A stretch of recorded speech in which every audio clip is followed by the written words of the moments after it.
자, 여러분들 반갑습니다. 이번 이야기는 시청자 뿌까님께서 어렵게 찾아와 주셨습니다. 오늘 뿌까님의 이야기 빠르게 만나보도록 할게요. 네, 여보세요. 아이고, 무사 귀환하셨습니까? 네, 너무 바빴습니다. 아니, 아까 제가 살짝 불안한 채팅을 처음부터 봐가지고 늦으면 어떡하지라는 얘기를 듣고 살짝쿵 떨렸었는데 그래도 뿌까님은 기가 막히게 약속을 지켜주시네요. 맞습니다. 아, 너무너무 감사드립니다. 근데 오늘 얘기할 거는 첫 시참 때 했던 것처럼 엄청 긴 거는 아니고 네. 어떻게 보면은 굿 이후의 비하인드를 좀 들려드리려고 하거든요.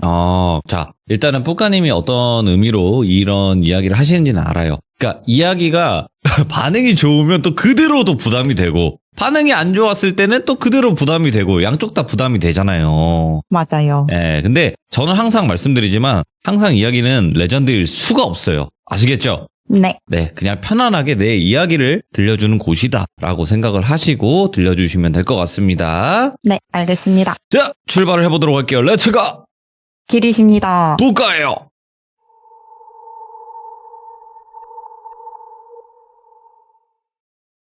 오늘 들려드릴 얘기는 지금 영상이 떠 있으니까 그 이후의 이야기를 제가 조금 들려드리려고 해요. 근데 제가 이제 굿을 하고 저는 개명까지 같이 했잖아요. 그리고 그때 수호신도 한 분 계시다고 했는데 네. 그 수호신에 대한 짧은 비하인드를 먼저 들려드릴게요.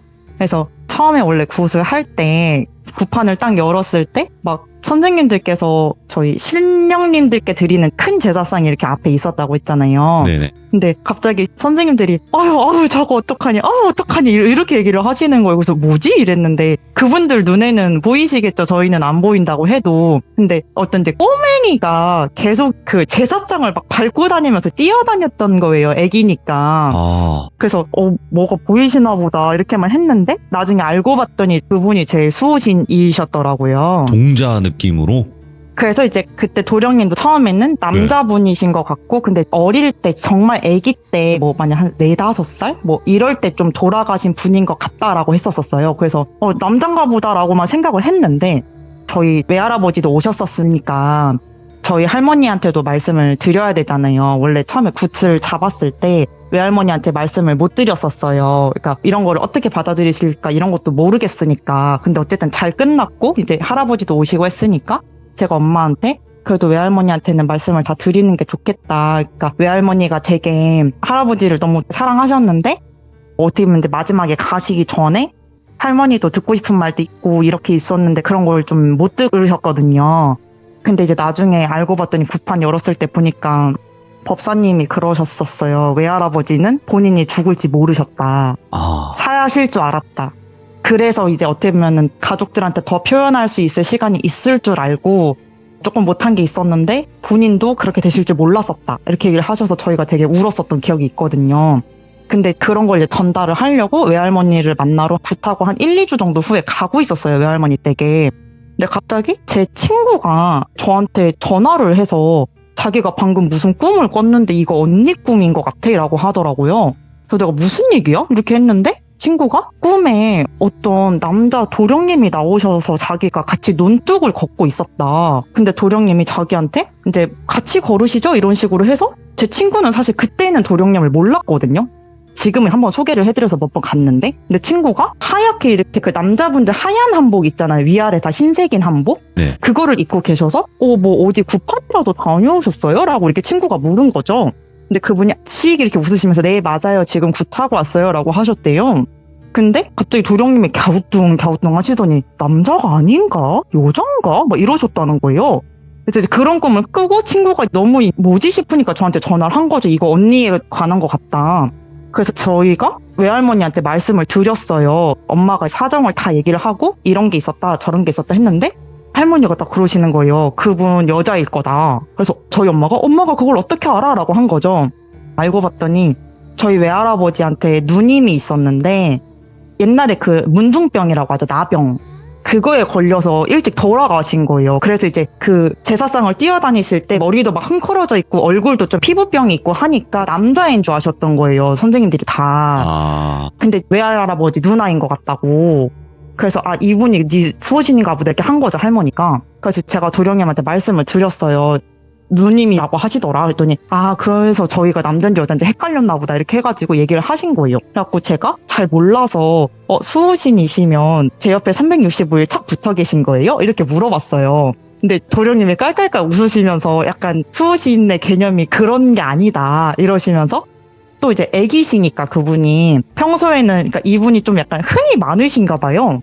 그래서 평소에는 이제 뭐 벚꽃 피고 이렇게 꽃도 피고 하면은 꽃 구경 갔다가 나비 따라갔다가 이런 식으로 이렇게 놀다가 제가 뭔 일이 생길 것 같으면 이렇게 와서 착 막아주는 그런 역할을 하실 거라고 하더라고요. 예.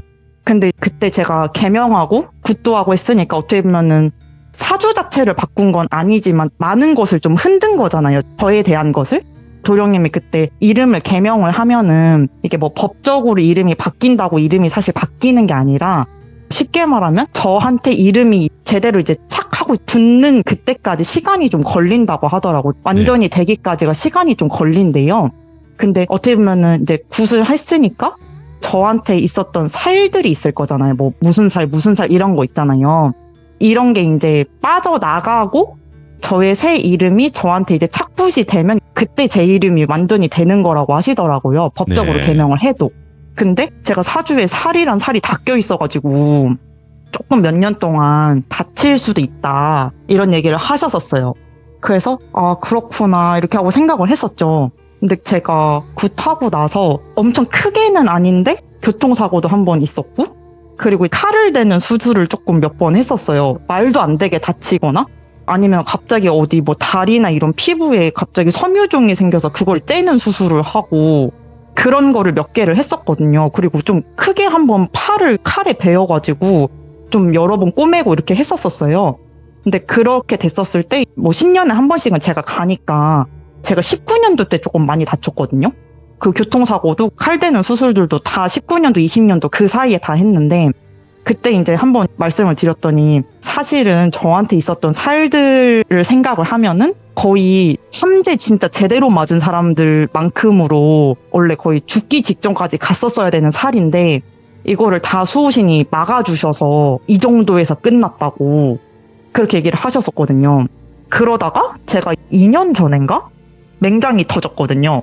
다행히 터지진 않았고 직전이었던 거예요. 터지기 직전. 그래서 제가 회사에서 일하다가 급하게 휴가 쓰고 병원으로 막 달려가고 이랬었거든요. 택시 타고 거의 기어가다시피 해가지고 병원을 갔었는데 그때가 코로나 끝물이었어서 바로 수술이 안 된다는 거예요. 검사해야지만 음성 떠야지만 수술을 해주니까 결국 수술도 하고 이제 다 끝났는데 그때가 또 연초였거든요. 제가 기억할 때 22년 초였어요. 완전 1월 3일 이때였거든요.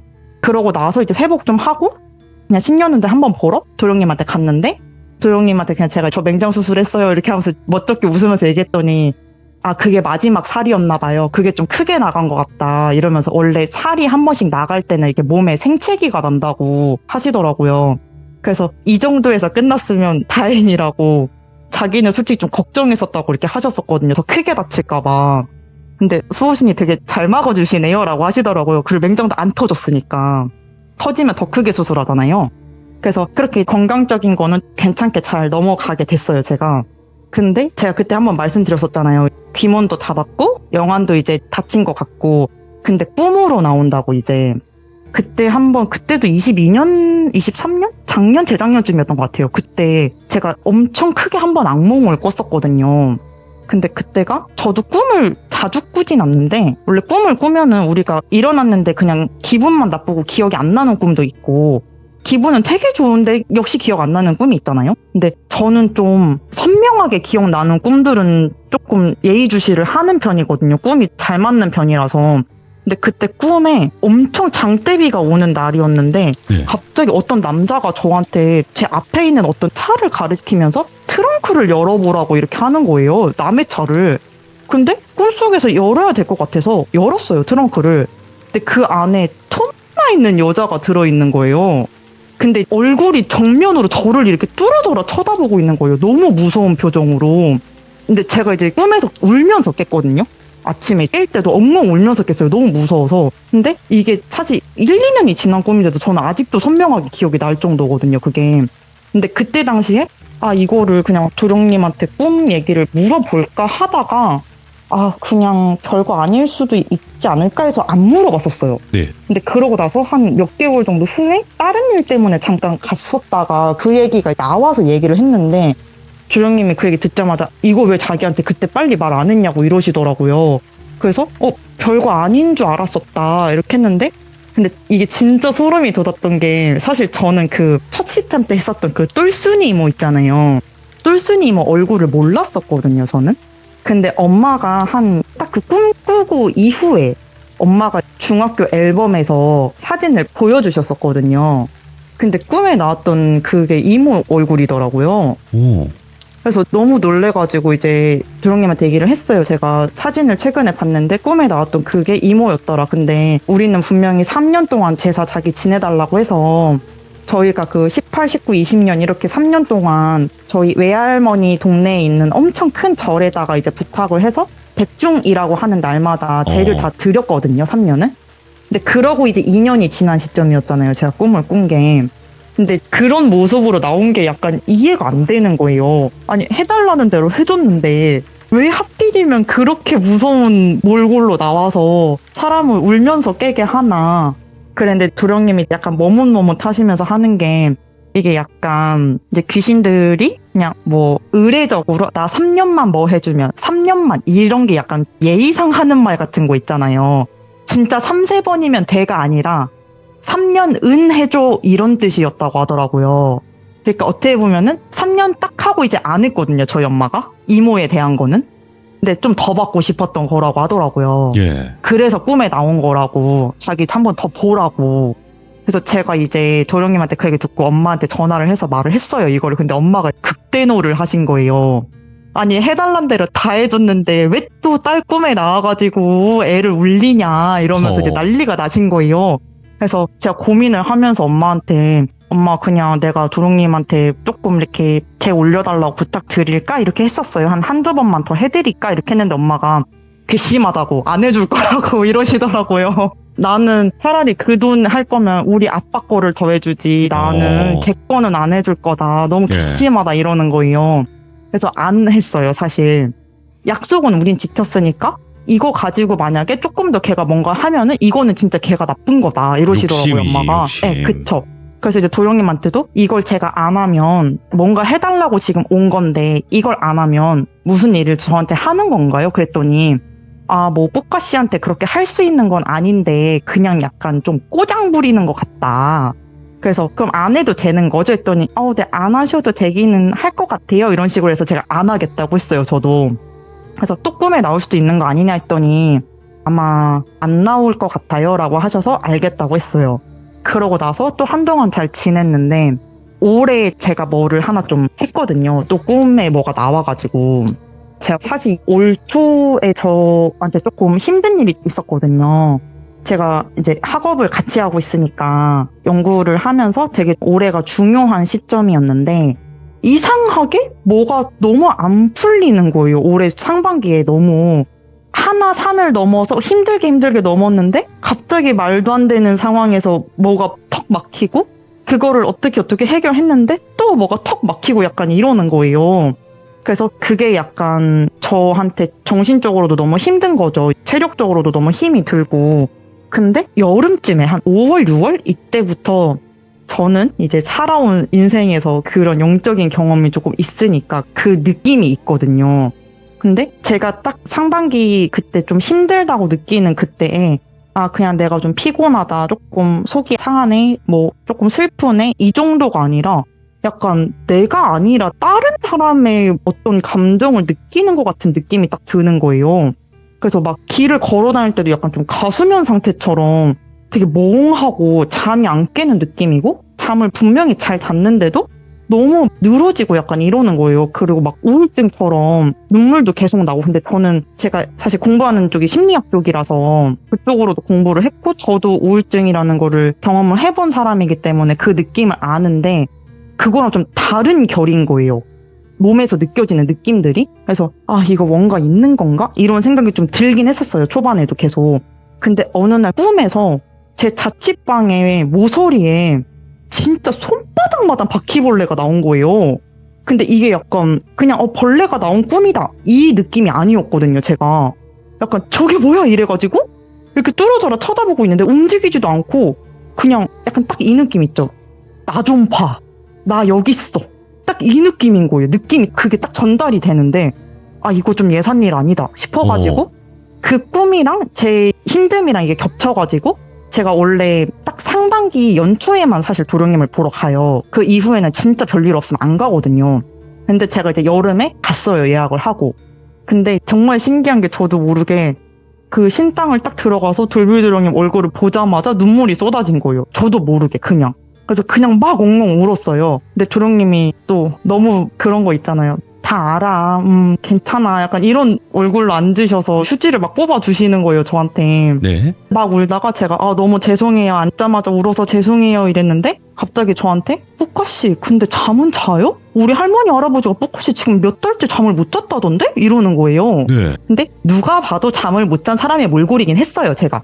근데 그런 게 그냥 또 제가 앉자마자 저한테 이제 그렇게 얘기를 하시니까 제가 또 더 서러워가지고 막 울면서 얘기를 했어요. 근데 이게 뭔가 내가 느낌이 이상하다, 지금. 이게 그냥 피곤하고 이런 느낌의 그게 아니다. 이게 뭔가 있는 것 같다. 이러면서 꿈 얘기를 딱 했는데 들으시다가 갑자기 그거 조상님 딱 이러는 거예요. 그래서 누군데요? 이랬는데 근데 이거는 좀 까봐야 되는데 이렇게 얘기를 하시는 거예요. 근데 사실 저는 이미 굿을 한번 크게 했기 때문에 도령님도 제가 사실 올해 초에 저를 봤을 때 신년 운세 본다고 갔을 때 사실 어떻게 표현하셨냐면 예를 들면은 우리가 자동차를 타다가도 새 차를 뽑아서 잘 닦아서 타다가도 뭐 고속도로도 가고 흙길도 가고 이렇게 하면은 바퀴에 뭐 때도 묻고 이렇게 하잖아요. 이런 것처럼 이게 한번 싹 씻어냈어도 이게 내가 누구를 만나고 어떤 사람들이랑 지내고 어떤 일을 하고 어떤 삶을 사냐에 따라서 이게 또 뭐가 다 묻는다고 이렇게. 그러니까 한 번 굿을 했다고 죽을 때까지 빈 그릇으로 깨끗하게 사는 게 아니라는 거죠. 그러니까 이런 게 있는데 굿을 한 지 6년이 지났으니까 어떻게 보면 이제 조금 때 아닌 때가 묻은 거죠. 어딘가에서. 근데 조상님 중에 어떤 분이 뭔가 저를 통해서 도령님한테 가고 싶었던 거예요. 자기 얘기를 들어줄 사람이 있는 어떻게 보면은 증손녀가 저니까. 그러니까 저를 타고 온 거죠. 그러니까 그분의 어떤 거를 제가 이렇게 좀 타가지고 그때 그런 게 좀 힘들었던 거라고 하더라고요. 그러니까 상황이 힘들었던 것도 맞지만 좀 그런 거를 극대화해서 느꼈다고 이렇게 하시더라고요. 같이 이제 묻어난 거죠. 근데 도령님이 그때 1월 달에 저를 봤을 때도 뿌까 씨가 올해 조금 힘들 수도 있을 것 같은데 굿을 또 하자 이게 아니라 살짝 한번 닦고 갔으면 좋겠는데 이렇게 표현을 하셨거든요. 그러니까 정리 한번 세차 한번 하듯이 살짝 뭐를 하고 싶은데 그분도 저한테 그거를 얘기하는 게 되게 부담을 주는 거라고 생각을 해서 1월 달에 얘기를 안 하셨던 거예요. 뭔가를 지금 뭐 소소한 어떤 거를 하지 않는다고 해서 제가 뭐 큰일 난다거나 이런 거는 아니었었으니까. 근데 아니나 다를까 6개월 만에 애가 이제 엉엉 울면서 들어오니까 이렇게 하셨던 거예요, 그분도. 근데 제가 이제 너무 힘들다. 내가 지금 굿을 할 게 아니면 그러니까 어차피 저한테 딱 그랬거든요. 뿌까 씨는 죽을 때까지 더 이상 굿이라는 건 할 필요가 없다고. 근데 이런 식으로 조금 힘들 때 한번 이제 신령님들 도움 받아서 어떻게 보면 세차 한번 살짝 싹 하고 뭐 오반기도 한번 흔들어 제껴가지고 조금 길도 한번 싹 터주고 이렇게 하면은 좋으니까 그냥 그거 하나만 자기는 좀 권해주고 싶은데 괜찮겠냐고 하시더라고요. 근데 비용이 별로 비싸지가 않았어요, 진짜. 제가 다 될 수 있었고. 근데 저도 너무 힘들었었으니까 저는 제가 이거 해서라도 제가 조금이라도 편해질 수 있으면은 저는 하고 싶다. 그리고 저는 수호신도 계시고 이렇고 그리고 조상님이 저 통해서 하고 싶은 게 있으시면은 그것도 들어드리는 게 저는 맞는 것 같다. 이렇게 해서 도령님이 그래서 6월 말부터 해가지고 3개월 동안 100일 기도를 올려주시기로 했어요. 제 거에 대해서. 근데 그 100일 기도를 하면서 그 조상님이 누구신지 한번 확인해보겠다고 그것도 같이. 그렇게 해서 한 1주일, 2주일 정도인가? 이렇게 지나고 나서 기도 올리시면서 그분이 누구인지 찾았다 이렇게 얘기를 하시더라고요. 그래서 어떤 분이신가요? 이렇게 했더니 뿌까님의 외가뿌리, 그러니까 외가 쪽에 젊은 남성분이신데 젊을 때 돌아가신 분이시고 근데 이분이 병에 걸리신 건가? 왜 이렇게 약기운이 세지? 약간 이런 식으로 얘기를 하시는 거예요. 근데 제가 그때 이제 엄마랑 동시에 카톡을 하고 있었거든요. 그래서 엄마한테 물어봤어요. 엄마, 우리 외가 쪽에 뭐 병으로 돌아가신 젊은 남성분이 있어? 이렇게 했더니 엄마가 병은 아니고 농약 드시고 자살하신 분이 있어. 이렇게 하시더라고요. 예? 그래서 조롱님한테 말씀을 드렸더니 그 약이 그 약이었나 보네요. 이렇게 하시는 거예요. 그래서 혹시 근데 이게 어떻게 보면 구판을 열어서 그분을 초대해가지고 그분의 말을 들은 게 아니라 저에 대한 기도를 올리시면서 어떻게 보면 저의 조상님들을 쑥 훑어보다가 이렇게 턱 얻어 걸린 거니까 이렇게 깊은 대화를 할 수 있는 그 상황이 아니셨다고 했었거든요. 근데 그분이 그때 표현하실 때 그분의 몫이 잡혔다. 근데 그분의 어떤 심정, 마음 이런 게 본인한테 전달이 되신 거지? 그분이 막 설라설라 내가 뭐가 억울하고 내가 속상하고 이렇게 얘기를 하시진 않았다고 하더라고요. 근데 이거는 조금 까봐야 될 것 같다 이렇게 얘기를 해서 제가 엄마한테 물어봤어요. 그분이 누구시냐? 이렇게 했더니 저희 외할머니의 친남동생이셨더라고요. 그래서 아니 우리 외가 쪽에 그렇게 돌아가신 분이 있었어? 라고 했더니 그때 뭐 난리도 아니었어 이러시는 거예요 엄마가. 그러니까 저희 엄마는 기억하시는 분이니까 저는 아예 모르는 분이고 근데 그때 저한테는 삼촌 할아버지겠죠. 이제 외삼촌 할아버지? 이런 분인데 그분이 원래 엄청 순둥순둥하시고 눈치도 되게 빠르시고 엄청 순하고 착하신 분이었어요. 근데 결혼을 했는데 아이가 안 생겨서 와이프랑 사이가 조금 안 좋아졌었나 봐요. 네.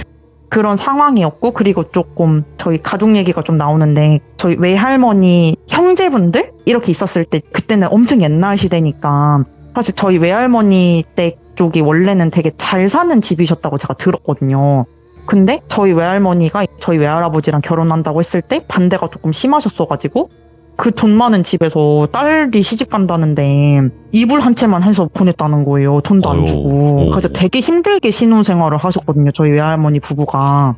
근데 외삼촌 할아버지가 막내셨거든요. 근데 그분이 이제 결혼해서 나갔을 때도 저희 외할머니의 오빠들이 조금 나쁜 사람들이었어요. 개베이비들이었는데 돈을 이제 막 자기들이 다 갖고 싶어가지고 그 외삼촌 할아버지한테 좀 일 있고 이럴 때도 엄청 눈치 주고 이러면서 해서 되게 저희 외삼촌 할아버지가 좀 눈치 보면서 사셨다고 들었거든요.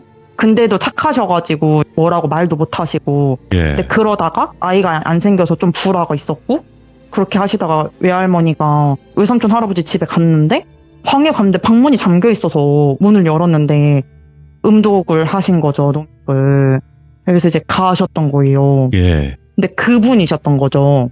그래서 제가 이제 엄마한테 말을 했고 엄마도 할머니한테 말씀을 드린 거예요. 그래서 할머니한테 만약에 그분이 A 삼촌이라고 하면은 A 삼촌이 지금 뿌까한테 갔다더라 이렇게 했는데 나중에 내막을 들어보니까 그 삼촌이 저한테 올만 했더라고요. 그러니까 이분이 돌아가신 지가 거의 50년 이상은 되셨을 건데 저희 할머니 젊으셨을 적이니까 근데 그 외삼촌 할아버지가 돌아가셨을 때 외할머니의 오빠들이 이분한테서 어떻게 보면 재산을 이렇게 하고 싶어가지고 큰형의 자기 아들을 그 삼촌의 양자로 집어넣은 거예요. 자기 아들을 자기 남동생 아들 밑에 넣은 거예요. 그 사람 돈 가져가려고. 이게 이제 나쁜 짓이잖아요, 이거는. 안 그래도 돌아가신 것도 서러워 죽겠는데. 근데 그렇게 해가지고 그 양자가 된 그 분이 나중에 뭐 좀 약간 이상한 데 빠지시긴 했는데 그쪽에서 자기가 혼자 절을 사가지고 나름 뭐 그 외삼촌 할아버지 제도 지내고 했다고 들었어요, 제가. 분명히. 외할머니가 그래도 꼬박꼬박 내 동생 재 지내주니까 고맙다면서 재 지낼 때 같이 가시기도 했었고 아니면은 돈이라도 보태기도 하셨고 이랬는데 어느 날 보니까 저희 외할머니한테 말도 없이 그쪽 집안에서 그런 거 있잖아요. 합동제사처럼 1년에 제사 그냥 한 번만 지내겠다 약간 이런 식으로 이제 제사를 바꿨던 거죠. 근데 돌비님 생각해보세요. 내가 50년 전에 죽은 20대 남잔데 네. 200년 전에 죽은 증조 외할아버지 뭐 이런 사람들이랑 제사밥 같이 먹을 수 있을 것 같아요? 예. 밥 숟가락도 못 얹어 거기다가는. 예. 그런 상황이었던 거예요. 그리고 심지어 어떻게 보면 그 외삼촌 할아버지가 조금 자기도 하고 싶은 말이 있으셨는지 그 양자분 이것도 웃긴 것 같아요. 근데 이게 귀신이 되면은 한 가지에 좀 집착하게 된다고 그런 게 있잖아요. 맞아요. 근데 이분이 자식이 없이 돌아가셨잖아요. 자식이 없어서 그런 것 때문에 돌아가셨으니까. 근데 자기 자식은 아니지만 양자로 된 그 자식을 자식처럼 생각하셨나 봐요. 그래서 그분한테 되게 붙어 있었다고 하시더라고요. 네. 근데 이제 이쪽 집에서는 그냥 귀신이라고 생각하니까 막 무당들을 불러다가 퇴마굿을 했던 거예요. 이분은 그런 의도가 아니라 그냥 나 조금 봐줘, 나 좀 챙겨줘 이런 거였는데 썩 꺼져라 약간 이런 굿을 한 거죠. 불러다가 이제 후드를 패는 굿을 한 거예요. 네. 그러니까 이분이 그러면은 그 양자한테 있다가 잠깐 떠나서 또 다른 친척한테 갔다가 그럼 또 그 친척들은 또 무당을 불러다가 또 테마굿을 하고 이렇게 해서 쫓겨다니면서 이렇게 돌아다니셨더라고요, 그분이. 근데도 악기가 안 된 게 저는 진짜 신기했어요. 저는 제가 만약에 그런 상황이었으면 저는 악기 됐을 것 같거든요. 예. 그렇게 한 3번, 4번을 테마를 했다고 하더라고요, 이분을. 근데 이게 그런 게 있잖아요. 그 무속 쪽에서도 그 영가들에 맞는 굿이 있잖아요. 그렇겠죠. 그러니까 퇴마를 해야 되는 영이 있고 천도를 해야 되는 영이 있는데 천도를 해야 될 영을 퇴마를 하려고 했던 거예요. 아. 그러니까 이제 억울하니까 또 못 가신 거예요, 이분이. 근데 그러다가 여기 보니까 트리플 콤보였던 뿌까가 있네?가 된 거겠죠, 이제? 근데 뿌까가 돌비도령을 안 해? 그럼 내가 저 사람한테 가서 얘기할 수 있겠다. 돼서 저한테 오셨던 거예요. 그래서 이제 할머니한테 그걸 다 말씀을 드렸더니 할머니가 그거 얼마나 드냐? 우리 동생 보내는 거 얼마나 드냐? 이렇게 했는데 제가 도령님한테 말씀드리니까 이게 굿도 아니고 어떻게 보면은 미니 천도제인 거예요. 오. 얘기 한번 살짝 들어주고 아 그러셨냐? 속상하셨겠다 이런 얘기 듣고 제 하나 싹 올려서 천도 직행 이렇게 할 수 있는 비싸지도 않은 미니 굿이었어요. 한 40만 원밖에 안 했어요, 진짜. 오, 상값만 막 그래서, 이런 느낌. 네, 상값. 그래서 할머니한테 말씀드렸더니 그 돈 내가 줄 테니까 우리 동생 보내주라고 이렇게 하신 거예요. 그래갖고 제가 이제 도련님한테 가서 저 그거 천도제 하겠다 이렇게 했더니 잘 생각하셨다 이렇게 하시더라고요. 그래갖고 제가 이제 부탁을 했어요. 혹시 저희가 뭐 준비해야 될 거는 없냐 이렇게 했는데 딱히 없어요 라고 하셨는데 이상하게 제가 느낌이 뭔가 하나 해드리고 싶은 거예요. 그래서 제가 외할머니한테 여쭤봤어요. 혹시 그 삼촌이 뭐 생전에 좋아하셨던 음식이나 이런 거라도 있냐, 뭐 상 차리실 때 이런 거 뭐 넣어달라고라도 하려고요 이렇게 했는데 아이 북가야 그 시절에는 다 없이 살던 시절인데 뭐 좋아하는 음식 이런 거를 생각할 겨를도 없었다 이러면서 근데 외삼촌 할아버지가 담배를 그렇게 좋아하셨대요. 담배는 살 수 있잖아요 제가. 그죠. 예.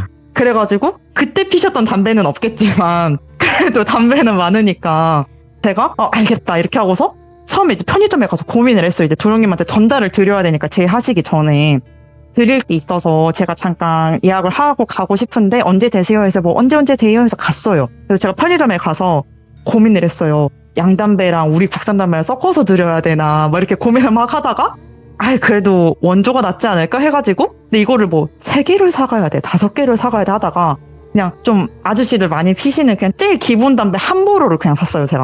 보로로. 예. 한 보로를 사서 갔어요 도령님한테. 도령님 제가 부탁드릴 게 있는데 한번 주선수 좀 해서 담배를 꺼냈더니 막 박수를 막 치시는 거예요. 제일 좋은 거 가져오셨다고. 그래서 왜요? 이랬더니 태울 수 있는 게 제일 좋대요. 태워서 보내드릴 수 있는 거 같이. 예. 담배 그대로 태우면 되잖아요. 맞죠. 그래서 제일 좋은 거 갖고 왔다고. 준비하실 때 어떻게 보면 살짝 이제 삼촌이랑 살짝 소통을 하셨나 봐요. 소통을 해봤는데 원래 이렇게 말이 많으신 편은 아니신데 보니까 약간 조금 억울함 아니면 억울함이 좀 있긴 하셨더라 이러면서 도령님이 보니까 어떻게 보면 50년 동안 밥 한 끼 제대로 못 드신 거잖아요. 제삿날에도. 그러니까 행색도 조금 비루하셨고 좀 배도 많이 고파하셨고 이렇다고 하시더라고요. 그래서 막 마음이 너무 아픈 거예요 제가. 근데 제가 하나 의문인 게 있었어요. 아니 근데 조상님이시면은 왜 제 굿판에는 안 오셨던 거예요? 오실 수 있었던 거 아니냐? 그때 얘기하실 수 있었던 거 아니냐? 이렇게 했는데 도령님이 얘기하셨던 게 동서양을 막론하고 본인의 목숨을 끊은 사람들은 원래 좋은 데 못 간다고 하잖아요. 자기 묶이죠. 혼자 좋은 데 못 간다고. 예, 묶여버리니까. 굿판도 못 들어온대요. 그런 분들은 애초에 입국컵. 그래서 왜 혹시 뭐 우리 최근에 TVN에 보면은 귀신전이라고 다큐멘터리가 있어요. 굿이랑 무당에 대한 거기에 그게 되게 잘 나오는데 굿할 때 그 입구가 있잖아요. 문지방 밖에다가 어떻게 보면 이게 뭐 음식 이런 거저런 좀 비벼가지고 이렇게 밖에 놓거든요. 굿도 어떻게 보면은 파티잖아요. 파티. 그니까 지나가는 잡기들도 니네가 굿판에는 못 들어오지만 이거 먹어라 이렇게 밖에도 차려놓거든요. 근데 아마 그분은 그걸 못 넘으셨을 거라고 문턱을. 거기까지는 오셨을 수 있다. 굿판까지는. 근데 아예 못 들어오셨을 거라고. 왜냐면 죄를 지으신 거니까 그것도. 예. 그래서 아마 그때 안 잡힌 것 같다, 몫이 안 잡힌 것 같다. 그래서 진짜 신기했던 게 저는 제가 첫 시참 때 얘기했었잖아요. 제가 처음 도령님을 만났을 때 저희 엄마 아빠를 소환을 했잖아요. 당장 내 지역으로 와라고. 그때 저희 엄마 아빠가 결혼식에 있었다고 했잖아요. 그 결혼식이 누구네 결혼식이었냐면 저희 외할머니 쪽에 그 네. 형제의 자녀 결혼식이었어요. 이게 크게 묶이는 거라고 하더라고요. 아마 그때도 거기 계셨을 거다, 그분이. 그때부터 이제 어떻게 보면은 나한테 와서 얘기하고 싶었는데 주판에는 못 오고 이렇게 하시다가 어떻게 보면은 제 주위에 계시다가 그날 그때 뭐 주파수가 맞았던 걸 수도 있죠? 그렇게 해가지고 이제 슉 하고 오신 거라고 얘기하려고. 그래서 제가 도령님한테 너무 그냥 마음이 아프고 이래서 이분 꼭 좋은 데 보내주시고 음식도 진짜 맛있는 거 좋은 거 올려주시고 만약 돈 더 필요하면 제가 더 드리겠다 이렇게 했는데 네. 아니라고 막 이러시면서 근데 도령님이 씩 웃으시면서 저한테 그러는 거예요. 이렇게 어떻게 보면 외가 쪽이랑도 이제 소통을 하신 거잖아요, 그 도령님이. 근데 지금 외가고 친가고를 불문하고 조상님들이 뿌까님을 진짜 너무 예뻐하신다고, 너무 예쁘게 보신다고 이렇게 하면서 너무 아끼고 있고 이래서 이번에 이 삼촌 보내드리고 나면은 정말 이게 과학적으로 설명 안 되는 엄청 좋은 일이 생길 수도 있어요. 딱 이러시더라고요. 그래서 진짜요? 막 이러면서 막 얘기하다가 도령님이 천도제 한다고 이제 사진을 막 보내주셨어요, 저한테. 네. 제사상 이렇게 차렸고 이렇게 상 있고 오방기도 이렇게 하고 그 부정 퍼는 거 이런 것도 다 하려고 다 준비했다고 사진을 주셨거든요, 저한테. 너무 감사하다 이렇게 하고서 한 몇 시간 정도 후에 연락이 온 거예요. 잘 끝났다고.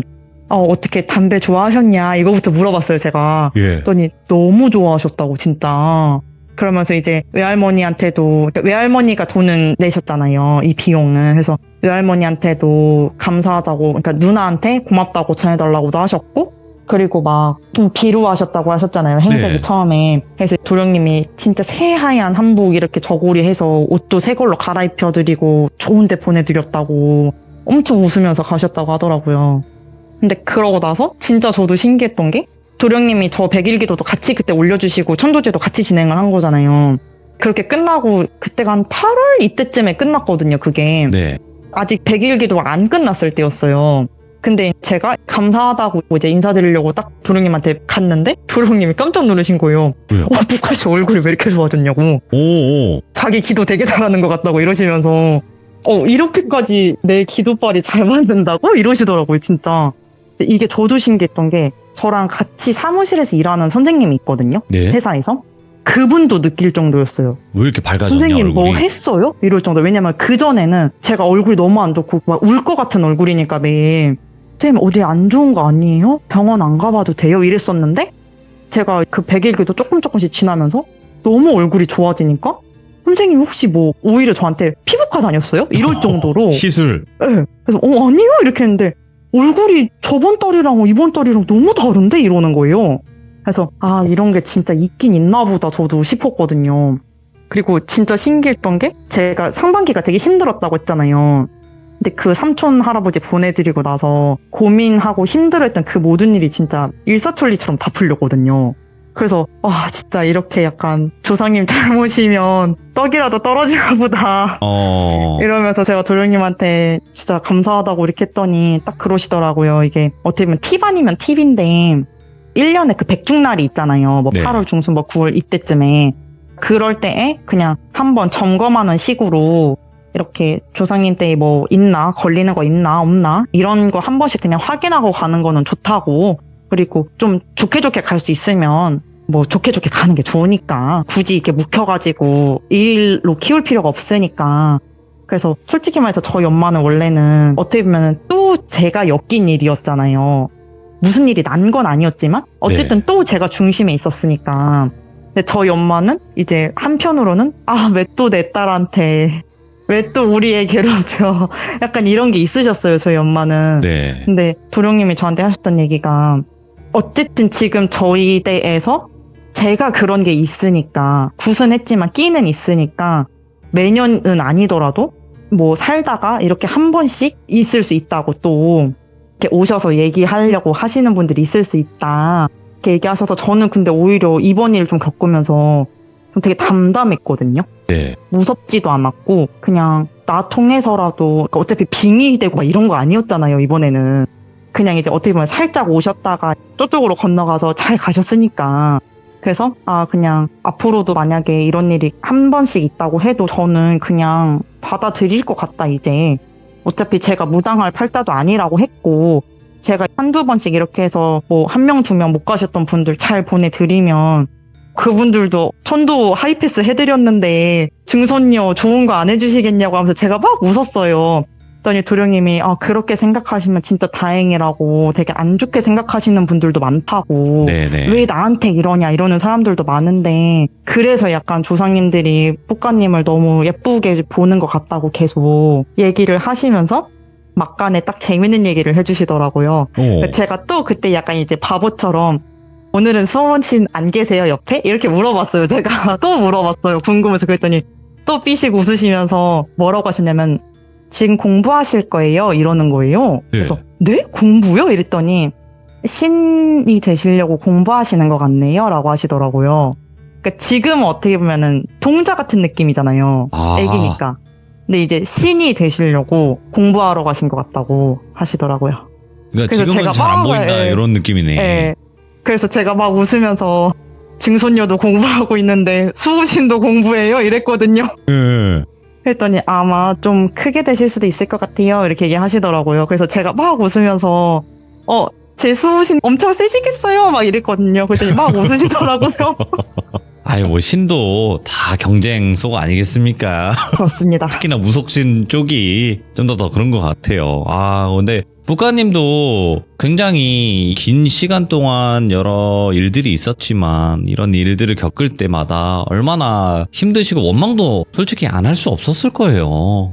저 한때는 정말 왜 하필 나지? 라는 생각을 많이 했었던 것 같아요. 맞아요. 그리고 이거는 제가 염려돼서 이제 뿌까님에게 드리는 말씀이 아니라 우리 듣는 시청자분들에게 드리는 말씀이 뭐냐면 뿌까님처럼 요렇게 무속적인 면이 들어가야 되는 사람이 있어요. 그래서 뭔가 좀 풀리거나 좀 요러신 분들도 계시지만 굳이 그러시지 않아도 되는데 무속 쪽에 발을 들이시는 분들도 있단 말이에요. 이 이야기만 듣고 혹시라도 그렇게 생각하시는 분들이 계실까봐 아니거든요. 저는 무속에 무자도 없었어요. 집안 자체에. 저도 그거는 공감해요. 그러니까 이런 걸로 해서 풀릴 사람이 있는 것이고 맞아요. 아닌 사람이 있다고 저는 봐요. 저는 조상을 모신 적이 단 한 번도 없어요. 저는 맞아요. 그렇습니다. 그러니까 이게 사람마다 좀 다른 것 같고 그 집안이 어떤 집안이냐에 따라서 좀 다른 것 같아요. 맞아요. 그래서 저도 꼭 하고 싶었던 이야기가 이제 네네네. 저는 저의 어떻게 보면은 인생이 그런 게 있는 사람인 거고 그렇죠. 제가 뭐 그렇다고 해서 막 저는 정말 운이 좋게 선무당이 아닌 선한 무당을 만났으니까 정말 다행이었던 거지.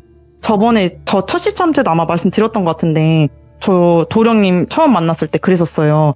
만약에 좀 우리나라의 80% 이상인 그 선무당 중 하나한테 갔으면 그 제 목 잡았던 개를 내림받으라고 했을 거라고 아마.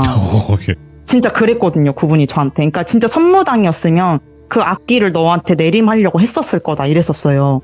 근데 너는 무당할 팔자 아니라고 딱 이랬거든요. 그분은. 그러니까 진짜 어떻게 보면 그것도 천운으로 저도 좋은 무당분을 만났으니까 정말 다행이었던 거지. 그렇죠. 저도 만약에 뭐 굳이 무당, 무속인 이런 거 안 찾아가도 되시는 분들이면은 안 가고 그냥 평범하게 가족들이랑 친구들이랑 맛있는 거 먹는 게 제일 좋은 것 같고 이런 거는 그냥 재밌는 얘기로 들어주시면 좋을 것 같습니다. 맞아요. 그리고 항상 저는 뿌까님 말고도 대부분의 참여자분들의 이야기 속에 나오는 무당분들은 다 영험하고 좋은 무당으로 표현이 돼요. 예. 맞아요. 이 뿌까님의 그 도령님도 마찬가지고요. 하지만 이 분에게만 그럴 수 있다라는 점 혹시 모르는 거니까. 모르는 거예요. 예, 저는 절대 이거를 이분은 진짜 찐입니다 이렇게 얘기 절대 안 해요. 저도. 그럴 수가 없는 게 왜냐면 뿌까님의 이야기만 들었던 거기 때문에 그렇기 때문에 다른 분들의 사연도 전체적으로 다 마찬가지다라고 말씀을 드리고요. 그리고 혹여라도 뿌까님이 오늘 해주신 이야기는 뿌까님의 이야기로만 들어주시면 너무나 감사할 것 같고 오늘 뿌까님도 힘드신 이야기 이렇게 어려운 자리에서 들려주셔서 다시 한번 감사드립니다. 고마워요. 감사합니다. 네. 제가 좀 염려가 되는 부분이 없지 않아 있었고요. 예, 왜냐면 이거를 그냥 그냥 이야기로만 끝내시는 분들이 있고, 이걸 막 어떻게 나는 또 이런 쪽으로 찾아가서 이렇게 해야겠다라고 하는 또 귀가 얇으신 분들이 있어요. 예, 그래서 다시 한번 말씀을 드린 거고요. 예, 저 같은 경우에는 조상님을 모신 적이 태어나서 없습니다. 여러분들. 한 번도 없어요. 근데 사람의 인생이라는 게 항상 잘 풀릴 순 없잖아요, 여러분들. 올라갔다 내려갔다 올라갔다 내려갔다 반복하는 게 인생인 것 같고요. 그래서 여러분들도 너무 그런 쪽에 생각만 하지 마시고 일단은 자신의 내면을 단단하게 하시면, 그리고 마인드를 좀 좋게 긍정적이게 가신다면 안 풀리던 일들도 다 풀리지 않을까 이렇게 생각을 합니다. 시청해주신 모든 분들 감사드립니다. 고맙습니다.